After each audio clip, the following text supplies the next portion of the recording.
নেপালের সঙ্গে পারবে কি বাংলাদেশ? আগামী 6 সেপ্টেম্বর 2025 নেপাল জাতীয় দলের সঙ্গে খেলবে বাংলাদেশ জাতীয় ফুটবল দল। এটা আন্তর্জাতিক প্রীতি ম্যাচ।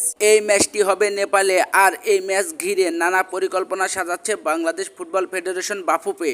এই নেপাল দল বাংলাদেশের চেয়ে 8 ধাপ এগিয়ে রয়েছে। বর্তমানে নেপাল ফিফা র্যাঙ্কিংয়ে রয়েছে 176 নম্বর স্থানে। অন্যদিকে হামজা দেওয়ান চৌধুরীর দল রয়েছে 184 নম্বর স্থানে। তবে বাংলাদেশ দল আগের চেয়ে অনেক শক্তিশালী হয়ে গেছে। বর্তমান সময়ে দারুণ খেলছে তারা। কিছুদিন আগে পর্যন্ত ভারতের মাটিতে যে ভারতের সঙ্গে ড্র করে এসেছে, শক্তিশালী ভারত বাংলাদেশের কাছে সবসময় জিতে যায়, কিন্তু ভারতও পারেনি বাংলাদেশের সঙ্গে।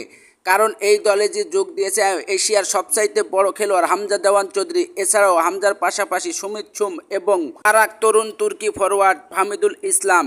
এছাড়াও এই ম্যাচে আরও কিছু প্রবাসী ফুটবলারকে দেখা যেতে পারেও একাদশে বাংলাদেশ দলের হয়ে।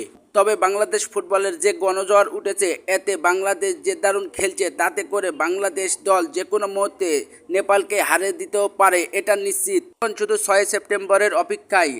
বাংলাদেশের চেয়ে 8 ধাপ এগিয়ে থাকা নেপালকে কি বাংলাদেশ হারাতে পারে কি না। তো বন্ধুরা, ভিডিওটি ভালো লাগলে লাইক করুন এবং পরবর্তী ভিডিও পেতে চ্যানেলটি সাবস্ক্রাইব করে আমার সঙ্গেই থাকুন। ধন্যবাদ।